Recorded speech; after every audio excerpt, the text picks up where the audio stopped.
Atëherë të nderuar miq, të nderuar kryetar të bashkive të Qarkut Dibër, të nderuar deputet, të nderuar miq pjesë të akademisë, të shoqërisë civile, qytetarë të angazhuar, anëtarë të këshillave bashkiake komunal që keni marrë pjesë në këtë dëgjes, është një kënaqësi e jashtëzakonshme që të jem sot këtu për të bërë këtë dëgjes me njerëzit si pjesë të një reforme e cila ka tërhequr vëmendjen e të gjithë njerëzve. Është një reforma në fakt që është në elementet më të rëndësishëm të mënyrës se si ne funksionojmë në baza të përditshme. E bëja këtë debat dje me dikë që më thoshte se ka marrë goxha vëmendje debati i reformës territoriale. Ka një arsye, sepse kur ne qytetari normal, po të marrim një secilin prej nesh, dhe të themi kur ndërvepron, ku hym neve në marrëdhënie me shtetin, dhe t'i bëjmë rrallë një listë të gjithë gjërave ku një njeri vepron me shtetin, në ato që mendon që është shteti, dhe pastaj t'i thyem, t'i marrim me rrallë, do kuptojmë që 89% e tyre gjërave janë vende ku ne ndërveprojmë fakt me bashkinë. Dhe kur ne mendojmë për shtetin, një pjesë të madhe të rasteve jemi duke menduar për bashkinë, se është struktura që kemi afër, me cilën na lidhet në bazat përditshme jeta. Që momenti që njeriu lind, kur del nga materniteti, ke momenti që shkon në çerdhe në kopësht, apo los ke lagja, momenti që shkon në shkollë, ke momenti që mbaron shkollën, shkon në gjimnaz, apo ke momenti që duhet udhtoj të shkojë të takojë një njerëz, të marrë një autobus apo një furgon, ke momenti që fejohet, martohet, do marrë shtëpi, ke momenti që bën plera dhe i nxjerr ke dera, ke momenti që rritet mosh dhe ka fëmijët e vet dhe të kujdeset për fëmijët e vet, deri në momentin e fundit që plaket, e deri në fund fare kur e përcjellin në botën tjetër, e ka të lidh me jetën me bashkinë. Të gjitha secila prej këtyre stacioneve janë gjëra që njeriu i lidhet jeta me bashkinë. Ndaj mënyra se si funksionon bashkia është thelbësore se na prek jetën e secilit prej nesh. Ndaj dhe është mëse e udhës që ne të kemi mundësi të bëjmë diskutim të mirëfillt për mënyrën se si duhet funksionojnë bashkitë tona. Çfarë funksionon mirë, çfarë mund të funksionojë më mirë dhe si i zgjidhen më mirë problemet e njerëzit. Ne kemi bërë para 10 vjetësh, në 2014, dhe më pas që filloi në 2015, një reformë shumë të rëndësishme, e cila e kaloi nga 373 njësi vendore, bashki dhe komuna në atë kohë, në gjithë Shqipërinë, në 61 bashki. Dhe ne sot bëjmë një analizë, kemi mundësi të bëjmë një analizë të këtyre 10 viteve dhe të shohim si kanë shkuar gjërat. Dhe të gjitha treguesit e mëdhej që kemi na tregojnë që në fakt shumë çka është përmirësuar. Bashkitë janë më të shëndetshme në ana financiare, kanë më shumë të ardhura, kanë më pak borxhe, kanë pasur mundësi të çojnë investime në zona që komuna dikur nuk ja dinin dot ti çonin. Mbledhin më shumë të ardhura, kanë më shumë zë, kanë më shumë njerëz që janë me stafet të afta për të kryer shërbimin që duhet kryen. Por sidoqoftë, jo gjithçka funksionon perfekt. Dhe një reformë 10 vjet janë një kohë mjaftueshme për ta vlerësuar dhe për të parë nëse ka mënyrë se si mund të rregullohet apo të bëhet më mirë. Dhe padyshim që është një moment i mirë për të vlerësuar çfarë ka funksionuar mirë dhe çfarë mund të funksionojë më mirë. Dhe është koha e dur për të bërë një analizë të këtij tipi. Nga ana tjetër, ne duhet të kemi një seri objektivash për këtë çështje. Dhe unë besoj që ne kemi 4 sfida kryesore, pak në pikë ushtrimin ton, të cilat janë shumë kyçe. Sfida e parë ka të bëjë me bashki që të jenë eficiente, që t'ia dalin me sukses, t'i ofrojnë njerëzve shërbimet që njerëzit kanë nevojë, të pastrojnë territorin, të shtojnë rrugët, si në qytete, ashtu dhe në zona rurale, pastrojnë kanalet kulluse vadice, të mirëmbajnë shkollat, të ofrojnë shërbimin e kopshte të çerdheve, të mirëmbajnë tregjet, të mirëmbajnë mjedisin, të mirëmbajnë pyjet, të mirëmbajnë jetën kulturore komunitare të atij territori, të ruajnë traditën, pra gjithë elemente që janë të rëndësishme. Dhe ne duhet të kemi bashki që e kanë kapacitetin për ta bërë këtë funksion në mënyrë e durë dhe të saktë. Çfarë na funksionon? Çfarë na funksionon mirë? Kjo është pjesë e debatit që duhet të bëjmë me njerëzit. Së dyti, ne duhet të pranojmë duke e parë realitetin në sy që kemi një ndryshim të qëndësishëm të demografisë së vendit. Prej 30 vjetësh, që kur lam pas 35 vjetësh, që lam pas sistemin e parshëm, ne kemi pas në mënyrë sistematike një lëvizje që ka 2 kahe konstante. Njëri është njerëz që lëvizin nga periferia drejt qyteteve të mëdha, dhe kjo është arsyeja pse midis Durrësit, Tiranës, Firit, Vlorës janë pothuajse 60% e popullsisë, sepse kemi një lëvizje drejt qendrave të mëdha urbane. Së dyti kemi një lëvizje nga zonat rurale drejt qyteteve. Dhe këto janë dy trende që ndodhin në të gjitha vendet e Evropës dhe janë të fokusuara dhe në Shqipëri. Dhe ne duhet mendojmë si i rregullojmë bashkitë tona për t'i pasur mundësi që t'i ofrojnë njerëzve shërbime në përputhje me këto trende. Përveç ndryshimeve tjera që kanë bënë me demografinë, me numrin e fëmijëve, numrin e pleqjve, si kujdesemi për popullsinë që ne kemi. Elementi i tretë shumë i rëndësishëm, për cilin ne duhet diskutojmë bashkërisht si e zgjidhim, është që Shqipëria ka një zhvillim shumë të madh të gjithë viteve të fundit, por zhvillimi nuk është gjithmonë një trajtshëm. Ka disa zona që zhvillohen shumë dhe ka disa zona të cilat zhvillohen pak më avash. Si ja dalim që të sigurojmë që bashkitë të bëhen një mekanizëm që siguron që zhvillimi të shkojë në gjithë territorin në mënyrë të ekuilibruar.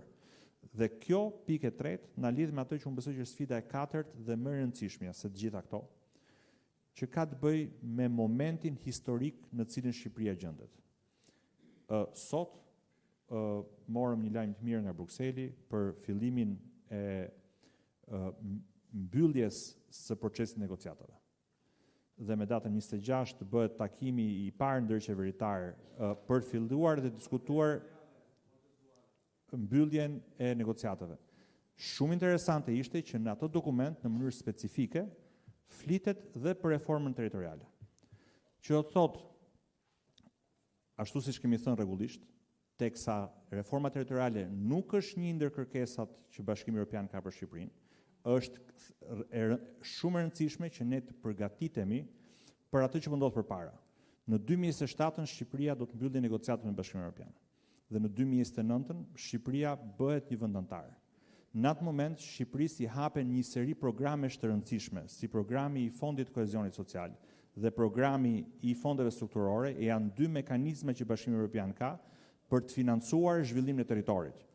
Dhe ne na duhet që t'i bëhemi gati për të siguruar që bashkitë tona të jenë të afta për të menduar, për të planifikuar dhe për strukturuar projekte se si neve marrim para dhe financime nga Bashkimi Evropian për t'i sjellë në territorin ton dhe për të siguruar që në territorin ton zhvillohen rrugët rurale, zhvillohet bujqësia, infrastruktura rurale, energjia, mjedisi, trajtimi i ujrave, të gjitha ato gjëra të cilat janë pjesë e mekanizmit se si BE-ja ndihmon territoret e reja që bëhen anëtare për të zhvilluar.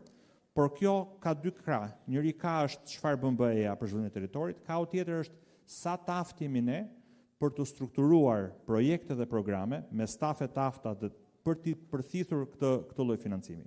Ndaj dhe përmendja specifike e reformës në dokumentin e IBAR-it që u miratua sot nga Bashkimi Evropian e bën edhe më të rëndësishme, na jep një përgjegjësi më të madhe gjithë komisionit, bashkë me bashkëkryetarin, bashkë me opozitën, për të siguruar që të bëjmë një diskutim tërësor të qartë dhe për të zgjidhur një mekanizëm i cili të ofrojë zgjidhje të qëndrueshme për pushtetin vendor. Jo thjesht për 2 vjet, jo thjesht për 10 vjet, po për 30 apo 40 vjet, dhe që të sigurohemi që sparit qeverisim më mirë, t'i përqasemi më mirë sfidave që territori ka, dhe më rëndësishmja t'ia dalim me sukses të tërheqim nga Bashkimi Evropian të gjithë financimin e nevojshëm për të pasur mundësi që të zhvillojmë territorin këtu, që t'i shohim, siç thot populli, hajrin Evropës, jo thjesht në negocimin në qendër, po në çdo njësi administrative, në çdo fshat, në çdo territor dhe në çdo bashki të qarkut të Dibrës. Ndaj dhe jam shumë interesuar të dëgjoj gjithë mendimet, sugjerimet, opinionet sipas atyre temave që folën dhe të hyjmë një diskutim bashk për t'ia dalë që të kemi një reformë sa më dobishme për qytetarët. Faleminderit. Faleminderit zoti Mazniku, 9 minuta para tuajt. Zoti Boçi, kjo është për ju tani. Dashur qytetarë të qarkut Dibër, nderuar deputet, drejtues të pushtetit vendor, përfaqësues të shoqërisë civile, përfaqësues të biznesit, mirë se u gjejmë. Sigurisht edhe për ne si PD është kënaqësi që zhvillojmë të dëgjes për një temë shumë të rëndësishme siç është reforma territoriale. Po e zhvendos pak atë pjesën që kisha menduar të paraqisja dhe po shkoj direkt tek çështja e IBAR-it, tek ai pasazhi i vogël që lavdëroka punën e komisionit ton. Shumë mirë, shumë entuziast jemi, por duhet thënë ajo e vërteta midis rreshtave, sepse e vërteta shëron gjithmonë. Dhe e vërteta është që përshëndetet konsensusi politik. Pra, BE-ja kërkon që kjo reformë territoriale e nisur duhet ketë në përfundim një konkluzion të mbështetur nga dyja palët. Jo pala që sot ka majorancën thot unë kam votat dhe bëj çfarë dua pavarësisht çfarë thonë qytetarët, dhe pala tjetër pastaj paraqes ajo variantin e vet, dhe ai variant i cili është variant që vjen nga zëri qytetar më së shumti të rrëzohet me votat e shumicës. Madje ky pasazh dëshmon një gjë shumë të rëndësishme. Atë që ne kemi kërkuar vazhdimisht si Parti Demokratike dhe që po e zhvillojmë, që janë dëgjesat me publikun, që do vazhdojnë në formate të ndryshme, edhe dëgjesat me drejtuesit e pushtetit vendor. Dhe janë kaq të domosdoshme sa u parashtrua dhe këtu. Po, është e vërtet, reforma territoriale është arkitektura e shtetit në territor, është marrëdhënia e shtetit me qytetarin. Dhe tregon qartazi që si shërbet ai, si përfaqësohet ai, sa e lartë është demokracia lokale. Kjo reformë nuk është pronë e qeverisë, përkundrazi është pronë e qytetarit. Dhe nëse ne realizojmë një reformë pa konsideruar qytetarin, atëherë ajo reformë nuk do kishte taban. Sikurse nuk pati taban dhe nuk rezistoi dot reforma e vitit 2014, sepse një nga defektet kryesore të saj që në nisje ishte mos konsiderimi i mendimit qytetar. Ajo reformë u nis nga harta dhe shkoi tek funksionaliteti, shkoi nga harta tek kompetenca, nga harta tek autonomia financiare, dhe rezultati i sotëm dihet, e prekim, e vuajmë dhe e shohim. Së dyti, unë mendoj që dëgjesat janë një institucion korrigjues, demokratik shumë i rëndësishëm. Pas 10 viteve reformë, më shumë se 10 vite, nga 2014, sot ka disa përgjigje për disa pyetje që ende ndë këtu në salë dhe do dalim për gjatë debateve. A e përmirësoi jetën e qytetarit reforma e 2014-s në çdo cep të territorit qarku Dibër apo të Shqipërisë? A u afrua qytetari me shtetin, a është i përfaqësuar ai në këshilla bashkiake, në nivele politike? A i merr shërbimet qytetarit gjitha? A i merr në të njëjtin standard? A janë njësoj shërbimet si në zonën urbane dhe në zonën rurale? A ka pasur impakt në zhvillimin ekonomik në gjithë territorin, apo ka qenë diskriminues edhe ky zhvillim ekonomik? Dhe këto përgjigje, më mirë se vinë nga qytetarët, nuk mund të vinë nga zyrat e shtetit. Dhe punët e mira, thohet këtu në Dibër, besoj, duken Mexhlisi, jo në letër. Dhe ja ku është Mexhlisi, dhe ai është testi kryesor se si kanë shkuar këto punë dhe si janë dhënë këto përgjigje. Së treti, dëgjesat janë shumë të rëndësishme për një arsye akoma më thjeshtë. Shqipëria është shumë diverse dhe secili prej qarqeve ka specifikat e veta. Sot jemi këtu në Dibër, qark me territor shumë të madh, por shumë i thyer nga ana e relievit, me probleme infrastrukturore, me probleme të zhvillimit ekonomik në zona caktuara, me potenciale të jashtëzakonshme pasurore, që nuk reflektohen sot në nivelin ekonomik të jetës së qytetarit. Problemet e Dibërës nuk janë barabarta me problemet e Elbasanit, Tiranës. Problemet që ka Bregdeti, zonat e Bregdetit nuk janë barabarta me zonat malore apo kodrinore. Dhe prandaj ne duhet patjetër që të marrim këtë mendim të qartë nga vetë qytetarët. Është mëse e domosdoshme një gjë e tillë. Dhe unë mendoj që në fund fare është shumë e rëndësishme kjo dëgjesë, sepse është një test i sinqeritetit të politikës. A ka kurajo sot politikat përballet me efektet e vendimeve të saj politike?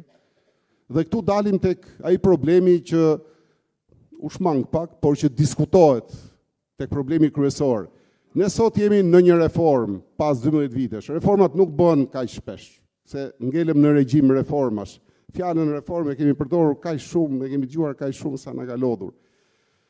Jemi sepse ka një arsye. Nuk është arsyeja përmirësim, funksionalitet, administrim. Jo, këto janë detyrat qeverisë. I bën qeveria me strategji, me mënyrën si ndërton arkitekturën e ligjeve, si sjell në parlament, si kërkon ti votoj. Jo fare. Ne jemi këtu sepse s'pari na ka sjellë qytetari, shqetësimi i tij, na ka sjellë rezultatet e reformës 2014-s, na ka sjellë dështimi i kësaj reforme. Sepse para se ti themi që ne duam funksionalitet, duam kompetenca, duam shërbime, këto janë thënë dhe në 2014. Kjo gjuhë e bukur ka qenë. Ne ju duam shumë, ne duam që ju të keni sa më shumë shërbime, do bëjmë çmos ti keni funksionalitetin, kompetencën, autonominë financiare, demokracinë vendore, por ku është realiteti? Pra nuk janë arritur dhe këtë nuk e thot vetëm opozita. E thot vetë qeveria. Premtoi autonomi fiskale, nuk është arritë, thot vetë qeveria dhe ndërkombëtarët njëkohësisht. Premtoi kompetenca, nuk i plotsoi të gjitha ato kompetenca që duhet ketë pushteti vendor. E thot vetë qeveria në dokumentat e saj. Dhe ndërkombëtarët njëkohësisht. Nuk arriti të çojë shërbimet gjitha ke qytetarët. Këtë e thon qytetarët. Nuk e thot qeveria këtë. E thon qytetarët. Dhe nuk rriti përfaqësimin, sot qytetarët janë pa përfaqësuar. Edhe këtë nuk e thot qeveria, e thon qytetarët. Dhe madje kemi diskriminim midis zonave urbane dhe rurale, midis bashkive të ndryshme, cilat që në partencë, që në nisje ishin bashki të mbështetura financiarisht dhe thelluan pabarazit midis bashkive. Ato që ishin varfra u bën akoma më të varfra. Ato që ishin pasura u bën akoma më të pasura. Sepse u premtua që zhvillimi ekonomik do ishte i një trajtshëm, në fakt i një trajtshëm është diskriminimi i këtyre zonave. Dhe pasoja më madhe që këtu në Dibër është katastrofike shpovullimi i zonave rurale. Shqiptarët po ikin, po largohen. Jo për të migruar brenda territorit, nga fshatin Peshkopi, nga Peshkopia në Tiranë. Jo. Të dhënat e tregojnë qartazi, po ikin në emigracion. Po zbrazet, si që tha një nga ekspertët në një bisedë, ajo magazina furnizuese e qendrave urbane. Nuk po vjen ke qendrat urbane, po ikën jashtë Shqipërisë, po ikën pasuria më e madhe, që janë burimet njerëzore. Dhe ky është alarmi më i madh dhe që duhet reflektoj patjetër punën e këtij komisioni për një reformë territoriale që ndal shpopullimin, ndal gjakderdhjen, më tha një në Gjirokastër. Gjakderdhjen e kombit. Dhe sigurisht ne duam një reformë që mos ndërtoj diskriminim, meqense më erdhi në ligjërim Gjirokastra. Gjirokastra ka një popullsi 50.000 banor, pavarësisht. Ka 7 njësi vendore. Dibra ka 150, ka 4 njësi vendore. Pse? Është veriu. Pse? Është territori madh. Pse? Duhet ndodhte ajo në 2014? Ndodhi për një arsye që të gjithë e dimë.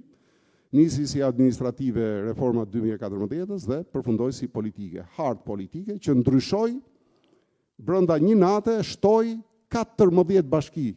Në 24 orët e fundit janë shtuar kush ka qenë dëshmitar, unë e di mirë, kam qenë dëshmitar, kam qenë antar i parlamentit asaj kohe, nga 47 që ishte në planin e komisionit të reformës së 2014-s, u bën 61, si u bën, mënyrë mekanike, mënyrë përcaktimi, vizatimi, votash, politike dhe prandaj jemi këtu. Kemi ndërgjeshëm, duhet ta themi këtë, duhet ta pranojmë, duhet ta shohim vërtetën sy, me sinqeritet, sepse duke parë vërtetën, ne do ndërtojmë gjithçka që ta rregullojmë. Nuk kemi këtu për të bërë vetëm kritika. Ne jemi opozita dhe sigurisht unë ndoshta për dikë mendon që e kam për detyrë të kritikoj. Jo fare, ky është realiteti. Dhe jemi këtu edhe për të bashkëpunuar. Për qytetarin, normal, nuk diskutohet. Kemi opsionet tona, po, sigurisht. Ne jemi për ndryshimin e modelit qeverisës. Jemi për funksionalitet, t'ja japim funksionet bashkive, t'i japim kompetencat bashkive, t'i japim autonominë financiare, të vendosim një standard minimal shërbimesh për gjithë qytetarët, pavarësisht ku jeton ai, gjithë paguajmë njësoj taksa e tarifane, gjithë për gjelbrim, për pastrim, për ndriçim, taksa vendore, taksa qendrore, por ama shërbimin nëse marrim njësoj. Dikush e merr më mirë, dikush e merr më pak. Ne duam një standard minimal në gjithë territorin dhe hajde që ta bëjmë për qytetarin. Dhe sigurisht ne duam bashkëveprim bashkiak. Një bashki që është e fortë duhet që të kontribuojë dhe për forcimin e një bashkie që është jo aq e fortë. Një bashki që nuk mundet të ushtrojë gjitha kompetencat me një bashkëpunim ndërbashkiak mund të realizojë çfarëdo lloj kompetence. Ne jemi dhe për të forcuar nivelin e dytë të qeverisjes. Për këtë qëllim dhe për atë qëllim të fortë europian, se nuk është Europa që na ka sjellë këtu, jo, fare. Na kanë sjellë qytetarët, edhe dështimi i reformës. Të forcojmë qarkun, të japim kompetenca, që ai të bashkërendoj punën midis bashkive. Dhe gjitha këto na çojnë në një element të rëndësishëm, se ka dy grupe, dy qëndrime. Një grup që mbron hartën dhe harron qytetarin dhe thot bashkit ose duhet të qëndrojnë kështu ose të konsolidohen më tej. Zvoglohen, të ulet numri. Se zvoglohet është termi i gabuar. Të ulet numri. Kjo s'është logjike, sepse nuk shkon më shërbimi, largohet qytetari, rritet kilometri, rritet distanca. Nuk ka më përfaqësim, nuk ka më shërbime, dhe çfarë do bëjnë? Dhe ato që kanë ngelur në ato fshatrat, më thellë, këtu, në Dibër dhe kudo në Shqipëri, do largohen, do ikin nga syt këmbët, do ikin prej shkollës fëmijëve, do ikin prej shëndetësisë të pa ofruar, për shkak mungesës shërbimeve sociale, sepse ky është realiteti dhe këto janë shkaqet që njerëzit kanë lëvizur. Dhe mos jemi në atë trysnin, duhet patjetër që bashkia dalë me fitim, sikur po bëjmë biznes me jetët e njerëzve, s'është ndërmarrje fitim prurse. Shteti ka forma për t'i financuar, për t'i dhënë para, ka modele caktuara, po edhe me fondet e kohezionit, edhe në situatën aktuale, po të hymë nesër në MBE, gjitha bashkit i kanë gjitha mundësit që të konkurojnë. Kroacia, dashur miq, ka 556 komuna dhe merr miliarda. Nuk është bashkia e madhe ajo që po që e madhe do marri fonde, po që e vogël s'merr fonde. Fare, nuk ndodh kjo. Kështu Letonia, kështu Polonia, kështu ka vende plot të tilla që e realizojnë. Prandaj ne duam spari mendimin tuaj, sepse t'jeni të bindur që ai do jetë bazik në gjitha konkluzionet dhe përfundimet që do ketë komisioni ynë i reformës territoriale. Faleminderit.